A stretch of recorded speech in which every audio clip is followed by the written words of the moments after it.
Welcome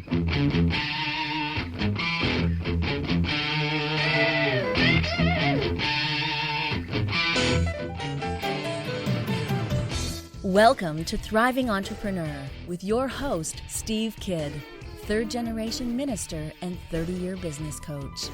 Listen in as amazing, world-changing authors, speakers, and coaches share their struggles and victories. And hear from best-selling authors' insight into how you too can live your life as a thriving entrepreneur. This is Steve. Welcome to Thriving Entrepreneur. Thanks for being with us here today as we talk about being the best you, living your full and complete life, your whole life long, really learning how to discover and then dive in to that thing that you're meant to do. So often, you meet people and they feel kind of aimless, right? They're kind of moving around through life, not doing what they were meant to do. But there really truly is on each of us, there is some things that we are really meant to do. There are some messages that are on our heart that need to be shared with the world. There are some jobs that we need to be the ones to do.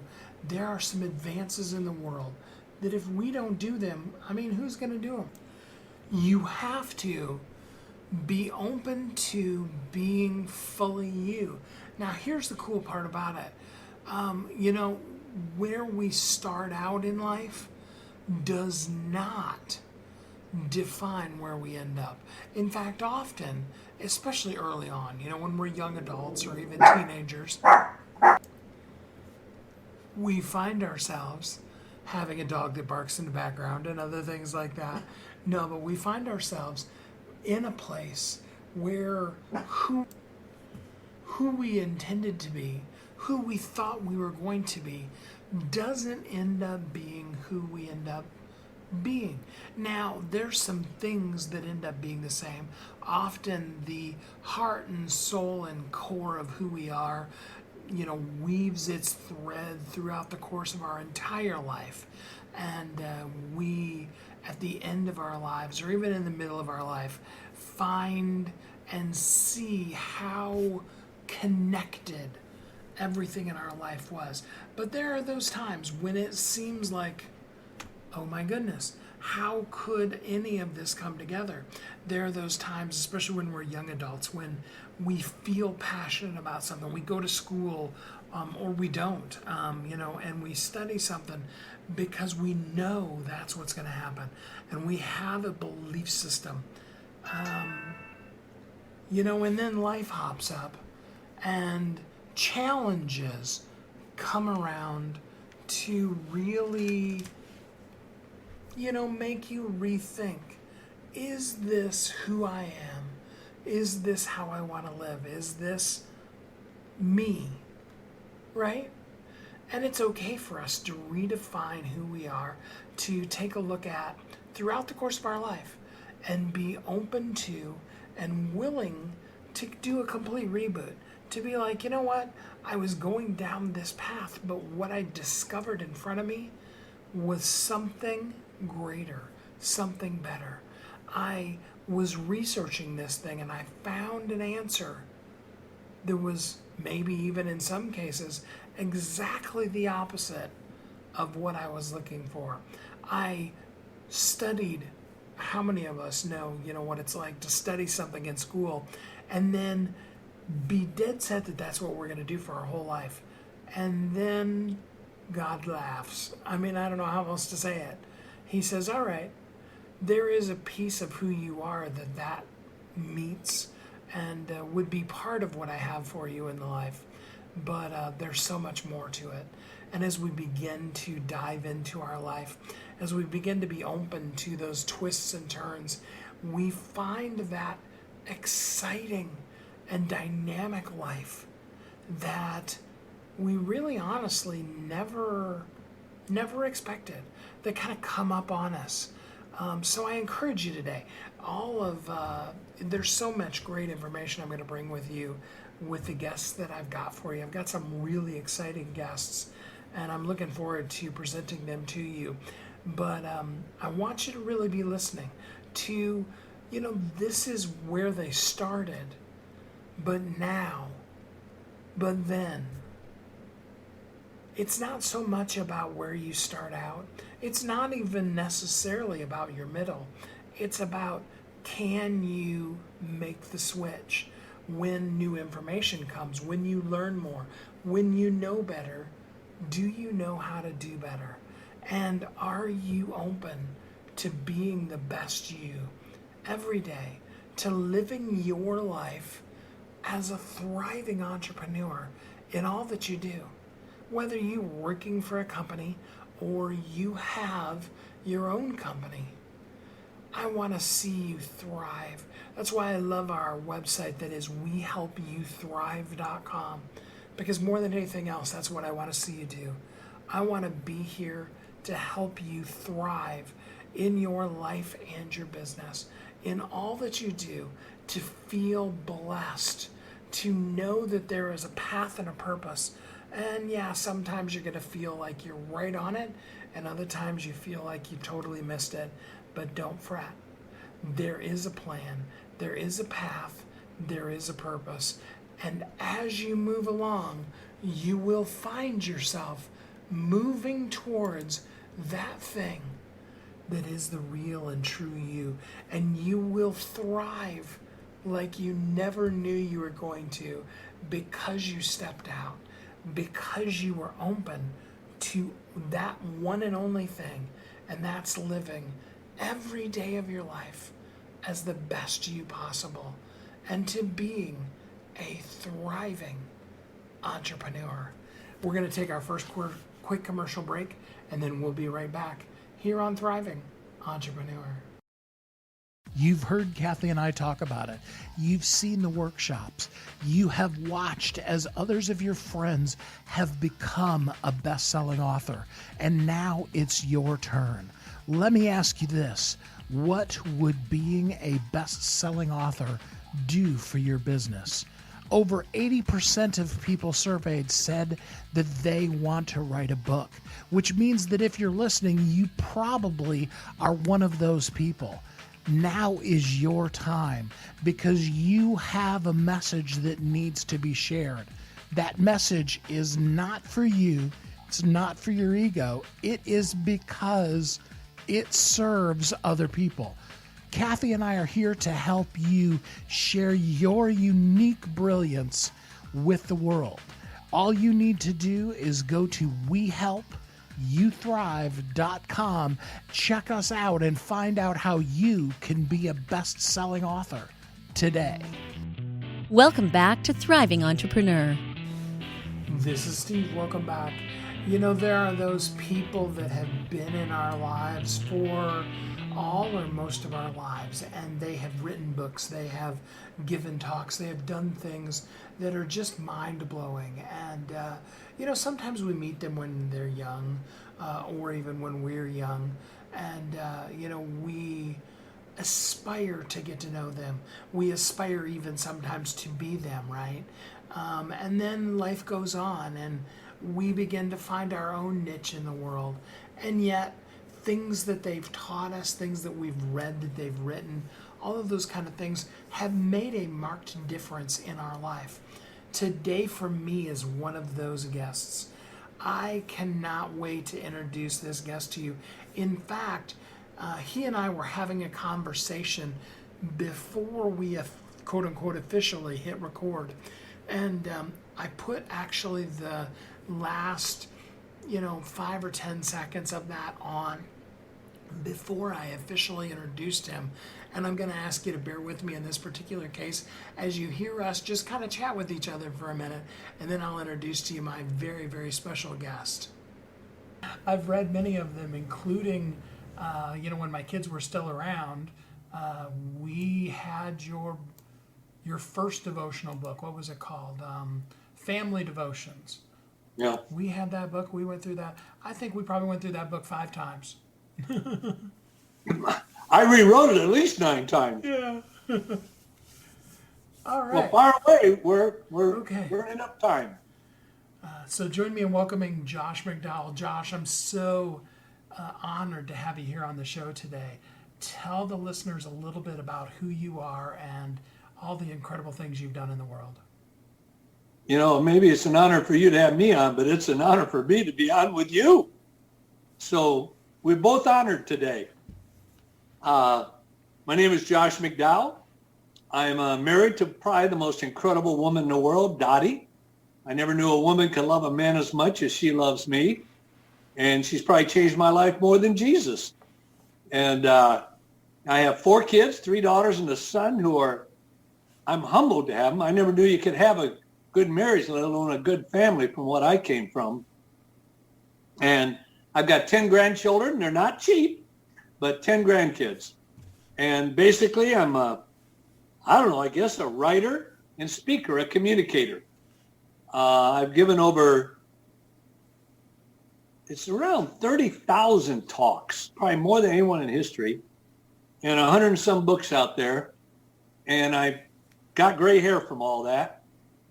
And that's kind of who I am. And all I want to do is go to heaven and take as many people with me as I can and enjoy every moment of it. So now, Josh, you have a lot of incredible books, but I have to say that, because I'm 53, I've been around for a few years too. I remember how impactful your very first book was on my life. Which one was it? Evidence That Demands a Verdict. That was your very first one, wasn't it? Yes. Yeah. Can you tell? That took me 13 years. Yeah. My second one took me 42 hours. Can you tell people about that journey that you went through for the writing of that first book? Well, the journey reflected my journey to Christ. I set out actually to write Evidence That Demands a Verdict to make a joke of Christianity. Because I was challenged to intellectually examine 2 things, the deity of Christ and the scriptures. And I thought that was a joke. Because I truly believe Christians had 2 brains. One was lost, the other was out looking for it.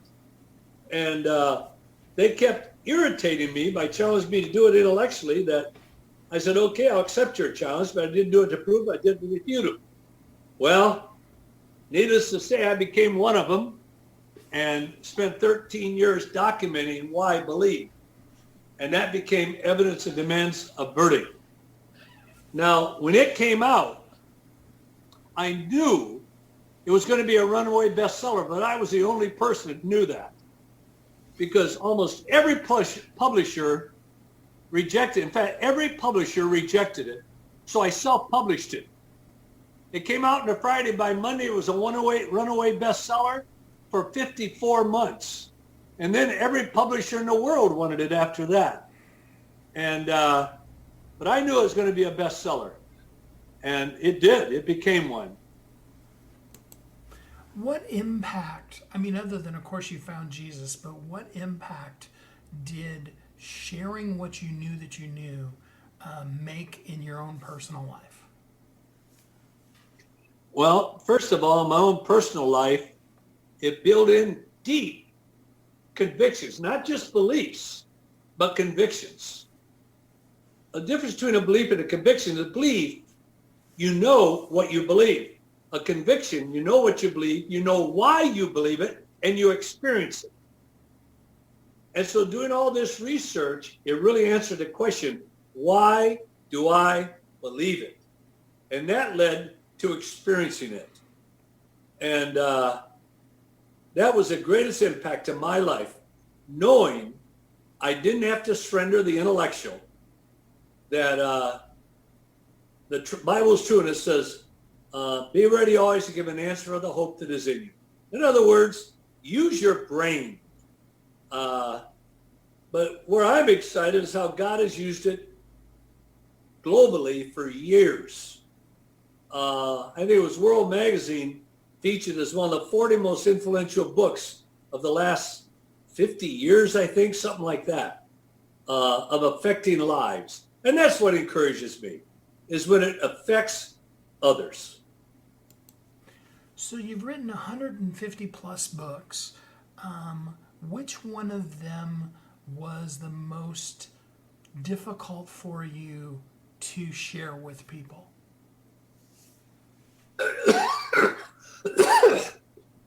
So you're not asking which is the most difficult to write, but which is the most difficult to share with others. Is that what you're asking? Correct, yes. Oh, gosh. Probably beyond belief, because there was no model out there for it. And so I had to struggle to write it. But many of my books I co-authored. I really believe in co-authoring. Take the brilliance of two people and marry them together to minister to one person. I really believe in that. I know my strengths, but boy, I got a lot of weaknesses. And I like to reinforce my weaknesses with somebody else's strengths.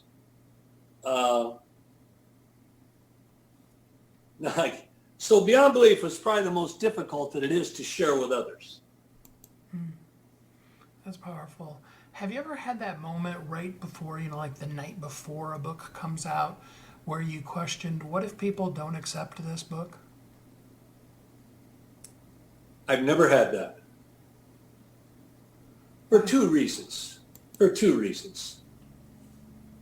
One, I hardly ever do a book that doesn't address a key cultural church issue.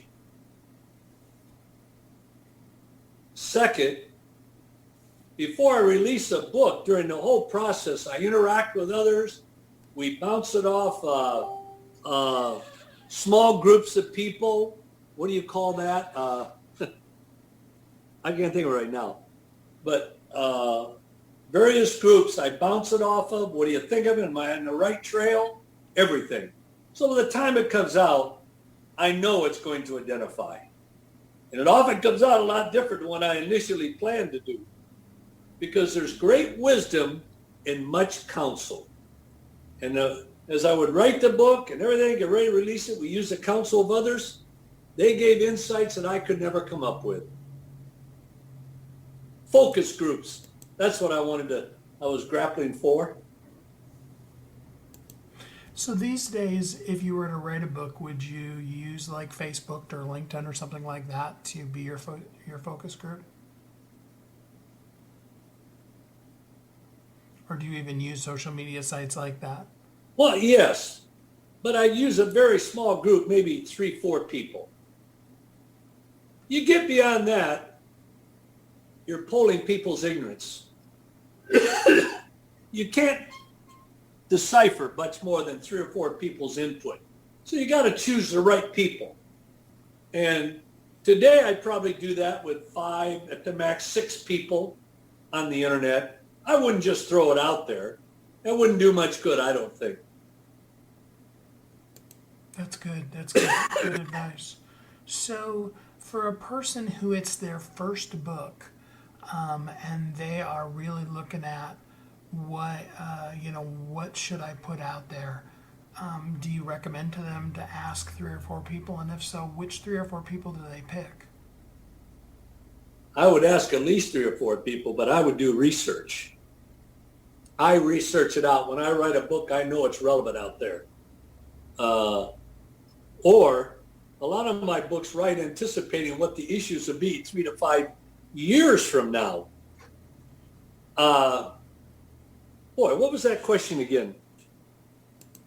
So how many people would you check with before you determine this is what I should write? Oh, there's 2 smart things about writing a book that most people do not do, overwhelming majority. 1, listen to your publisher. Your publisher often knows their audience, better than you do. And publishers have a lot of experience of the good, the bad, the ugly, of success. And believe me, there's not a publisher that hasn't experienced failure. And most of them are so smart, they know why they had the success and they know why they failed. And so I like to take advantage of that with people out there like that. And I do. Second, most people go out and they come to me, they've written a book and want my endorsement of it. Who's the publisher? Why? I haven't gone yet. And I said, oh man, are you doing it all backwards? You don't go out and write a book like 95% of people do and then try to find a publisher. You go out and find a publisher, then you start writing the book. And what you do, before you ever write beyond 1 or 2 chapters, you do your 2 best chapters and you send it to the publisher. Let them critique it. And trust me, they will critique it. But every time it makes it better and better and better. So listen to your publisher and don't write the whole book. Write 1 or 2 of your best chapters. Doesn't have to be number 1, number 2. And send it to your publisher and get their response to it. Because publishers love to do it that way. They do not like it. When somebody comes along, manuscript's all done, then they give it to a publisher. And for most publishers, they just throw their hands in the air. Why? Publishers like to have an input. And once it's all done, they've lost all their input. And I don't care what manuscript it is, there's certain things they think this can be done better, and it's too late. Next question. So, since you self-published your first book, how do you feel about people just self-publishing, especially their first book? No. I think if you look at it, even self-publishing, internet, and everything else, probably 95% fail or more. Just once in a while you'll hit it right, but not very often. No matter what you can distribute individually, if you have the right publisher, and there's different publishers for different themes, you have the right publisher, you will multiply your efforts. You can still do everything you do individually, but then you got the power of the publisher behind you. And they're doing it with all their people. Well, that does make a lot of sense. So, because most of you are not as good writers as you think you are. I wasn't. I'm not a good writer. I need good editors. What I'm good at is content. I'll stand nose to nose with anyone on content. But boy, when I look at Lee Strobel and others, I sit back and say, Lord, why didn't you give me just a little bit of that talent?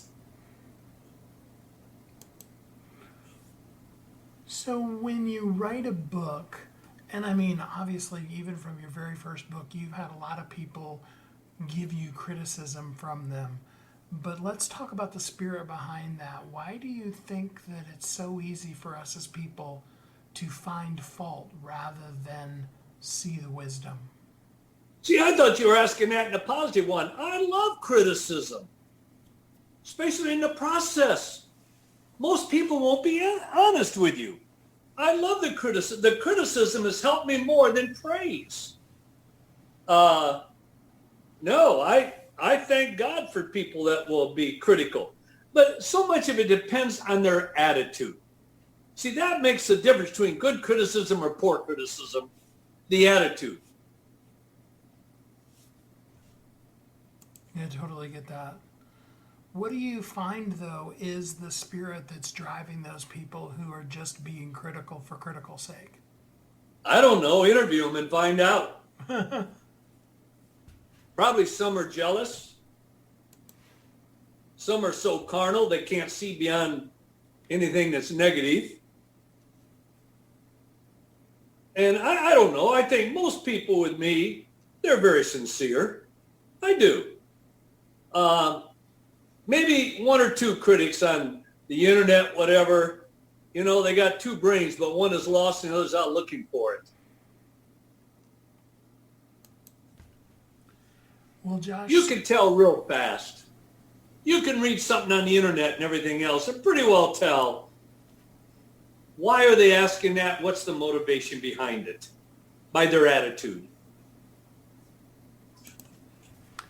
so out of all the books you've written, and this is a totally unfair question, but out of all the books you've written, which one was your favorite?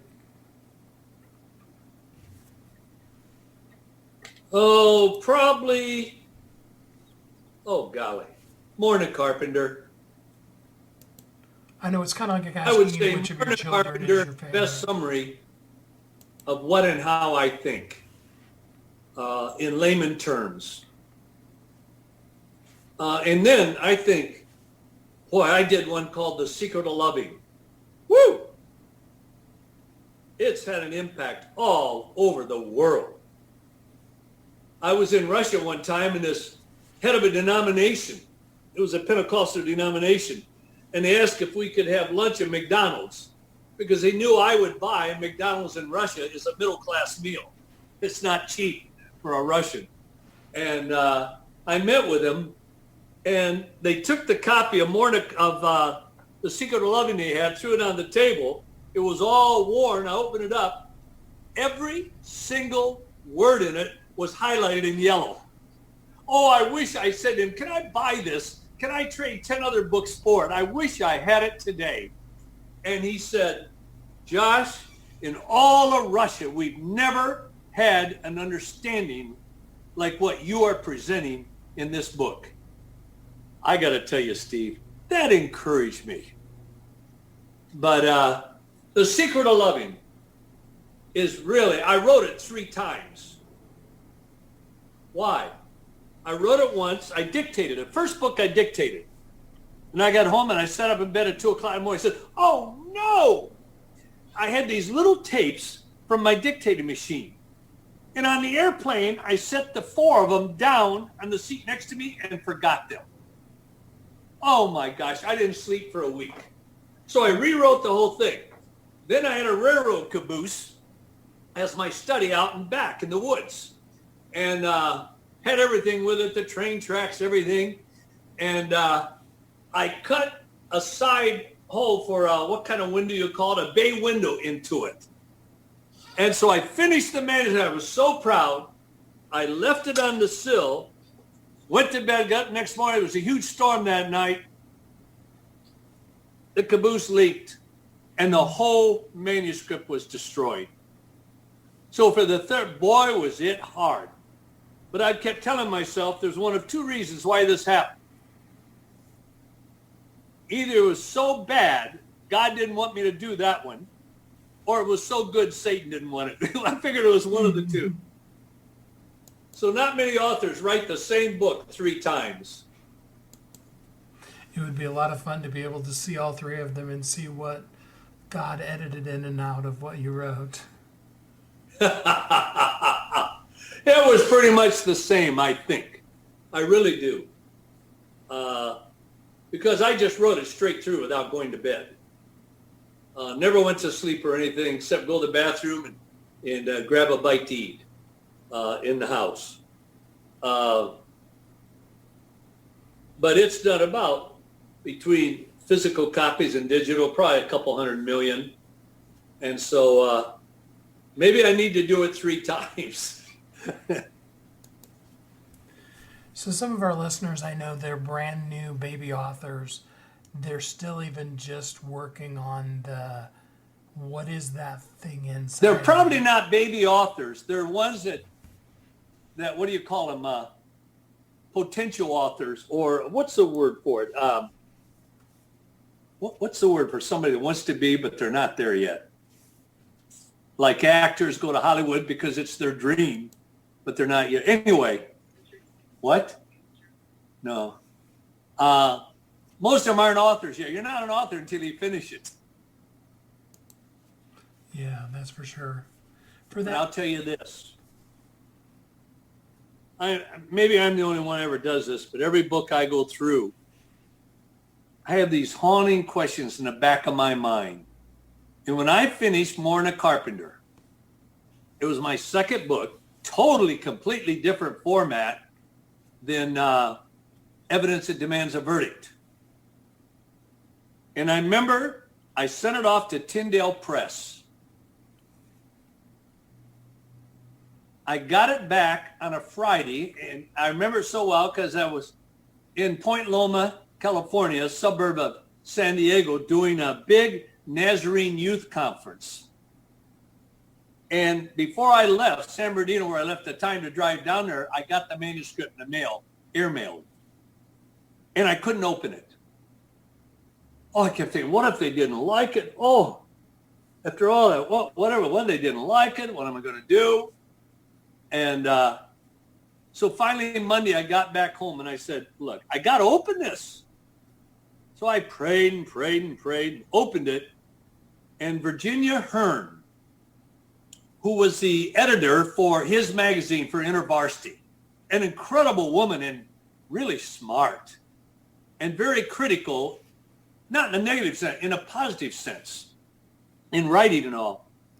And they chose her as the editor. I broke out in a sweat. So I opened it up, and on the top of the manuscript, Virginia had written, she'll never know what this meant to me. She said, Josh, this is by far one of the best manuscripts Tyndale has ever received. And I broke out. I said, oh, Lord, I've had all this agony since Friday because I wasn't trusting you. And so I learned to trust the Lord even through my agony. That is really powerful too, because that really is the secret to that person who wants to be an author but is struggling with even what to say, isn't it? I think everybody in the world wants to be an author or a great celebrity or a Hollywood actor or actress. Everyone has that little itching in their heart and in their worldview. But a lot of people, they can make good authors, but they're not willing to take the risk. It's a risk. Books cost money. It takes time. And there's never an absolute certainty until it's been out there about a month. But then there's different books. Some books take off like Evidence did overnight. It exploded onto the scene. And I've done a number of children's books. And non-children's books usually would take off real fast and then gradually go down. Often children's books will start out slow and then they'll progressively take off. And so during that slow period on some of my children's books, I went, oh my gosh, all that work, effort, money, everything, and it's not going. Then the publisher said, just hang on. And every one of them took off. So what piece of advice would you give to the listeners to help them be able to share their message with the world? Don't write. Writing will give you gray hair. And if you really write, it takes hours, I would get up at 4:30 in the morning and write until 4 or 5 in the afternoon, day after day.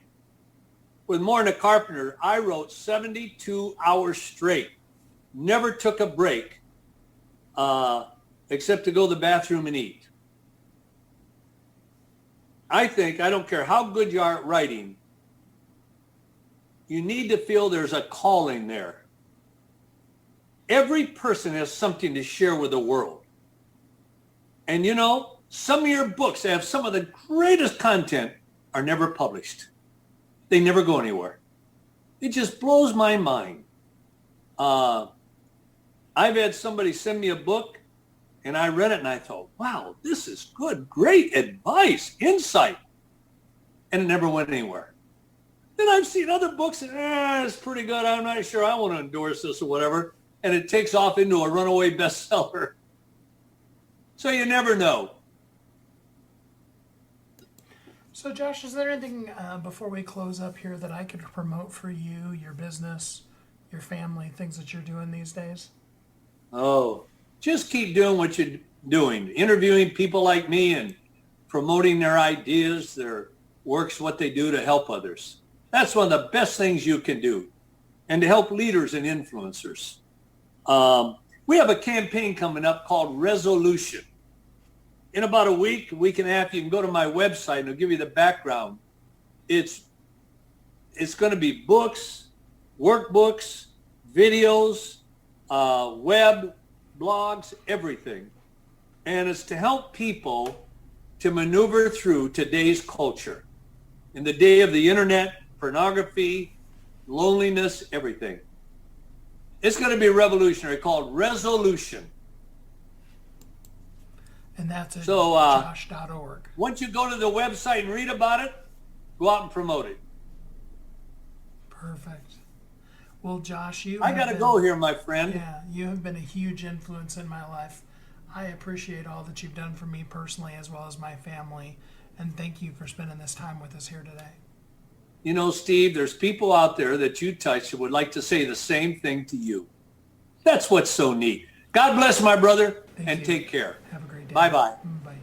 152 books later, many years of exploring, discovering, and being open to seeing the truth that really is out in the world. And here's the cool part, the thing that I admire the most about Josh, and that's the fact that when he saw the truth, when he saw what was real, he was willing to change. I encourage each of you to really think about that for a minute and to embrace the concept of that. It's okay. Wherever you're at right now, I don't want you to feel judgment. I don't want you to feel a sense of, oh, woe is me, I'm less than, I'm not hitting the mark, I'm not writing 152 books, whatever. I don't want you to feel those things. I want you to rather be inspired by the concept of you're going down the path that you're going down now. And then new information comes and your whole entire life changes. And the course of who you were, what you were intending to do, and what you just knew you were going to do with your life, it changes. And then you are someone else, someone amazing, someone better than what you could have ever imagined. You find yourself like the little trees on the hill who dreamt of living their best life, of being the bed for a royal king, of being a ship that carried great cargoes, the greatest of all treasures, or of just simply standing on the hill and pointing men to God. And even like the little trees when they found out that rather than being the royal bed, that the one became the manger that Jesus was laid in. Rather than being a massively wonderful sailing ship, being a fishing boat that happened to be the one that Peter owned, that was flooded one day with fish when Jesus came by. Or to only ever aspire to point men to God and be cut down and transformed into the cruelest of all things that a tree could ever become, a cross. And to have a man's life taken on you. Only to ever be the only tree that ever stands forever and points a man to God. You see, we have our plans, and I'm not in any way belittling your plans. I think, though, if you're open to it, that what you'll see is, wait, I have something for you. And it is so much greater than anything that you ever imagined. And that's living your fullest and bestest life every day as a thriving entrepreneur. You've heard Kathy and I talk about it. You've seen the workshops. You have watched as others of your friends have become a best-selling author. And now it's your turn. Let me ask you this. What would being a best-selling author do for your business? Over 80% of people surveyed said that they want to write a book, which means that if you're listening, you probably are one of those people. Now is your time because you have a message that needs to be shared. That message is not for you. It's not for your ego. It is because it serves other people. Kathy and I are here to help you share your unique brilliance with the world. All you need to do is go to wehelpyouthrive.com, check us out, and find out how you can be a best-selling author today. Welcome back to Thriving Entrepreneur. This is Steve. Welcome back. It's interesting to me how the episodes come together. Sometimes I try to manipulate them, and I will take a guest that, maybe I interviewed somebody on Tuesday and I'll skip the Tuesday one and put them in the next week and put the person that was on Thursday with the one from Monday, because they gel better. But in this particular case, the story of this gentleman, I just feel like it meshes so well because what he started out and what he's doing now were such a dramatic change, and yet because he was open to being fully and completely absolutely everything he could be, he now is making a difference for his family, for himself, and in the world.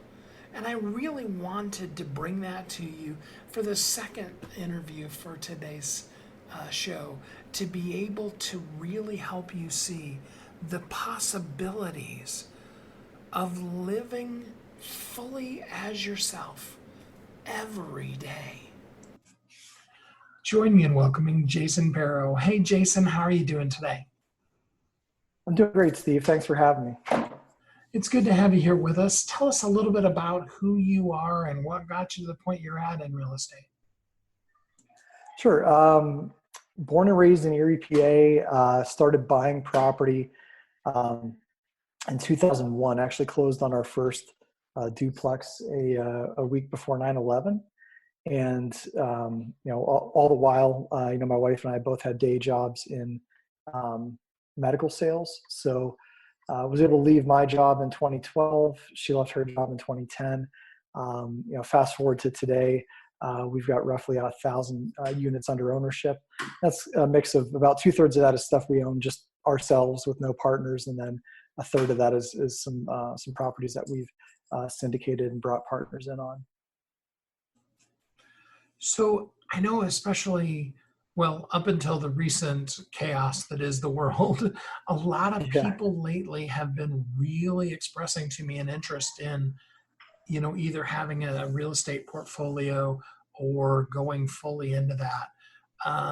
Let's start off with the easy question. Is that something you would recommend that people do?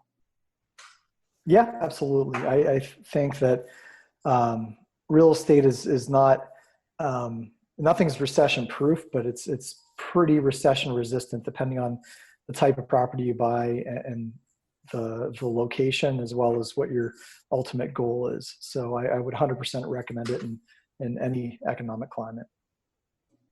So what does that brand new starter person that's never invested in real estate, didn't go to anybody's seminar, what is that first thing that they really need to do? Well, I would say the first thing would be defining whether they want to take an active or a passive role in their investment. So that could be, that could look something like, they could buy a duplex or a handful of smaller properties and become a landlord, and receive the rents, pay their bills, and they're essentially creating themselves a job, which is nothing wrong with it. That's sort of how we started.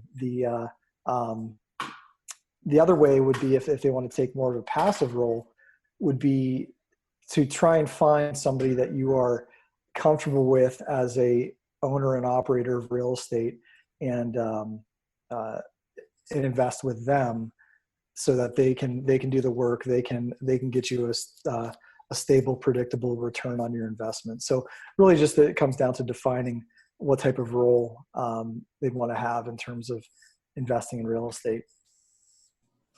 So I know with the other real estate people I've talked with, the number one question I get from our listeners is, how much money and what kind of credit score do I really need in order to legitimately get started? Well, it can be, you could have a terrible credit score and no money and still get started. So I will kind of caveat that with, you would need a strong partner typically, or strong relationships to find loans that you can qualify for, or someone to lend you money if your credit is not great.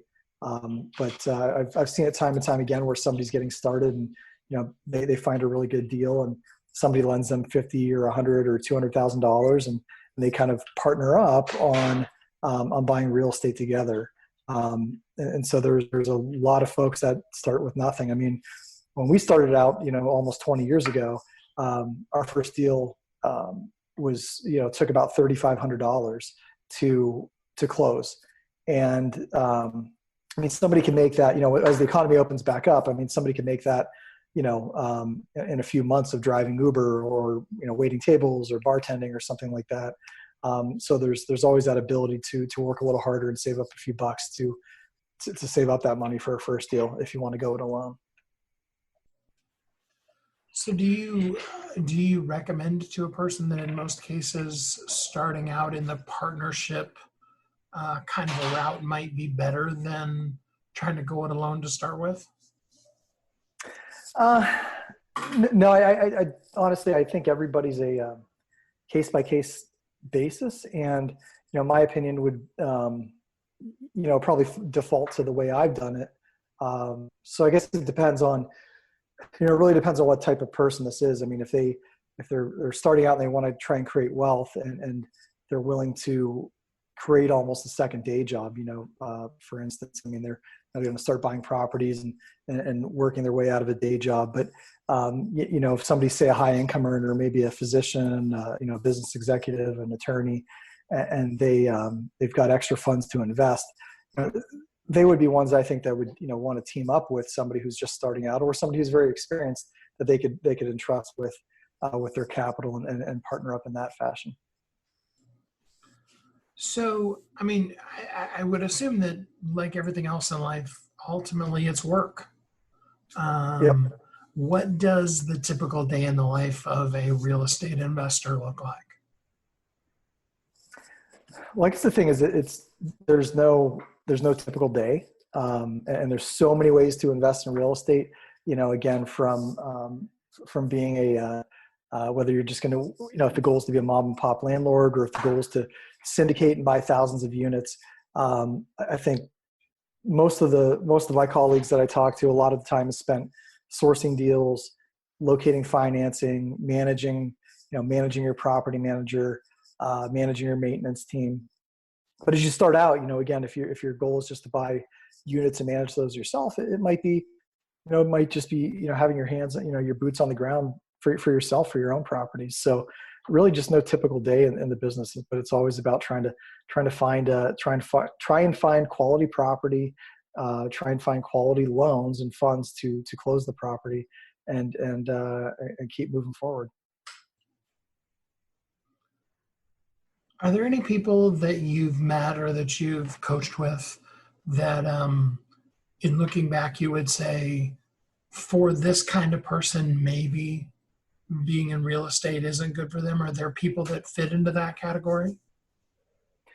Absolutely. One of the types of the folks that I see that I have a friend of mine who's a real estate broker locally, and he's probably one of the smartest analytical minds as it relates to real estate investment. And I've known him for 20 years. And in that 20 years, he keeps talking about, doing things, but he's not an action taker. And so I think for those that tend to suffer from analysis paralysis, I think their best bet is to focus on investing with a team or with someone that can make those decisions. Otherwise, they're going to be sitting on the sidelines and just continually miss opportunity. The other thing is if somebody needs all that extra liquidity in their life, they may not, real estate's not always it's never a liquid situation. So a lot of times, your net worth is tied up in real estate, which is a good thing. But, if you need to pull your equity out right away, that's usually not possible. So again, just to summarize, I think folks that need extra liquidity in their life, and or people that sort of suffer from the analysis paralysis. That's a good answer. So really it boils down to kind of how do you manage yourself? How do you get through each day? Is that a good way of saying it? Yeah, yeah. Um, one of the things that was probably one of the harder adjustments when I left my day job about 8 years ago was, how to manage yourself. And that's just, your daily activity to your personal development and your mindset. And one of the things that I've learned is that, it's perfect is the enemy of good. Progress is better than perfection. And, I find that, on a daily basis, I try and work on myself. I try and make time to plan plan the business, work on my goals, make sure that our metrics are being met in the business, but working on myself. So reading a new book, keeping up on industry trends, networking with friends and colleagues that are, that are either ahead of where I want to go, or that, or maybe kind of following our path, and just, really just trying to feed my mind with positivity. And that's really 90% of it is creating a positive mindset. So during, times like this, you don't get bogged down in the negativity. No, I promise you that I won't hold you to this and say, well, yeah, but Jason said. But what is your guess for what the real estate market's going to look like once people can start going back out and looking at houses? Sure. I think that for every month of disruption and stay-at-home orders that this has caused, there's probably several months of people figuring out what the new normal looks like. So, residential housing will probably start to come back as people, we're looking at this crazy unemployment rate. So say 25% of the country is unemployed at the moment, but that still means that 75% of the country is employed. And then a large number of those jobs that people lost will be coming back as the country starts to open. So I think it'll take some time. We have to be patient as things get back to normal. So from a realtor or broker showing houses situation, that may last a little while. From the multifamily perspective and the investment side of the business, we've seen some operators, some owners such as myself, and I have several friends across the country in the business that haven't really skipped a beat. They're still raising money, still getting projects done. But again, that a lot of that is geographic dependent. So, things may take a really big hit in a market, for instance, on the West Coast, or say a big city where, a lot of folks are going through a rent strike. A lot of renters are trying to not pay their bills. That really could have a short-term negative impact on the multifamily business. But with every downturn, there is opportunity to buy. So I think that there'll still be strong opportunities, and probably even stronger ones as several folks might be maybe weren't as liquid as they needed to be, or just didn't plan ahead for disaster preparedness. Now, do you have a class or anything like that you teach others, something that we could help promote for you? Yeah, we do. We do take a limited number of students every year. What that looks like is it's one-on-one coaching. It's an hour long with myself, or I have a partner. One of our deals that does the same thing. So we try to see who's the best fit, and we schedule an hour every other week, and we basically outline their goals at the beginning, and then put a plan in place to get them to achieve that in 6 to 12 months. So that may be as basic as buying their first property, or maybe much more advanced, in terms of, say, doubling their business or something like that.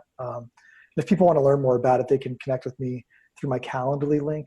They can go on calendly.com/Jason Pero, or just email me directly at jasonpero.com or jasonpero@yahoo.com. Perfect. I really appreciate that. So give us one thing that a person who isn't at a place yet where they could afford to hire you, that they could take action on right now today. I think the biggest thing is starting to journal. And so writing down your goals, really having a clear picture of what it is they want to, that they want to do moving forward with their life, and taking some sort of action to get towards that goal. So listen to podcasts such as yours, and just feed their brain with everything they can from a personal development standpoint, because the more they do that, the closer they're going to get to taking action towards their goals. Jason, thank you so much for spending some time with us on the show here today. Thank you very much. I had a lot of fun. As they say sometimes, this was recorded with limited commercial interruptions to be able to bring the best content to you. And it only had just a few little mocha interruptions in there. I hope that the shrill bark there at the beginning didn't hurt your ears too much. I appreciate you hanging with us. Whether I'm producing the show at 10:30 at night and Mocha is convinced that the boogeyman's going to get her, or I'm doing them, 8 o'clock in the morning. It's always interesting to see what's going to come together for you. I love to be able to just have the faults and imperfections, the phone going bubbling in the background and things like that, to be able to have real life. That's why I like doing the interviews the way that I do them, is because I really just want you to feel like you're getting to listen into a conversation in between friends, that you kind of get an inside, intimate view into a person's life, and then get some insider secrets.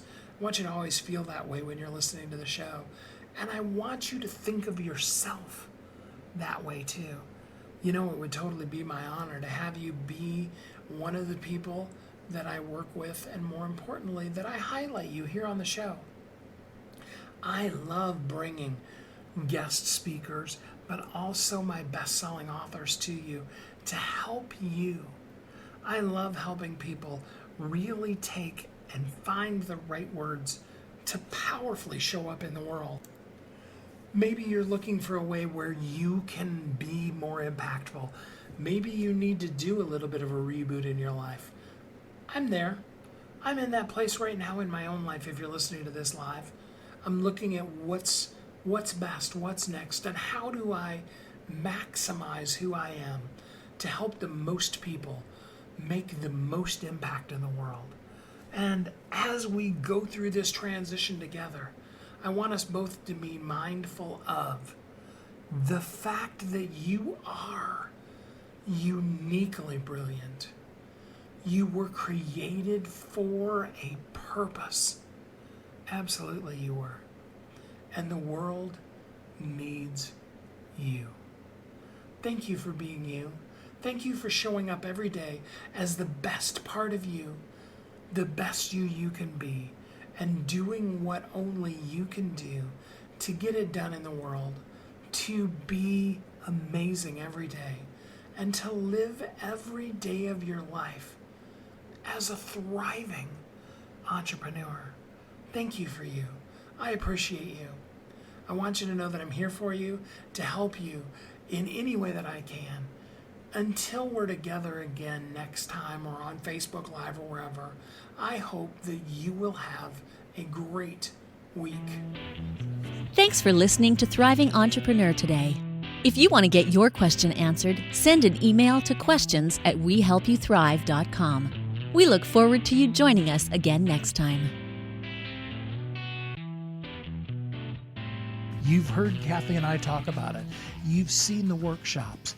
You have watched as others of your friends have become a best-selling author. And now it's your turn. Let me ask you this. What would being a best-selling author do for your business? Over 80% of people surveyed said that they want to write a book, which means that if you're listening, you probably are one of those people. Now is your time, because you have a message that needs to be shared. That message is not for you. It's not for your ego. It is because it serves other people. Kathy and I are here to help you share your unique brilliance with the world. All you need to do is go to youthrive.com. Check us out and find out how you can be a best-selling author today.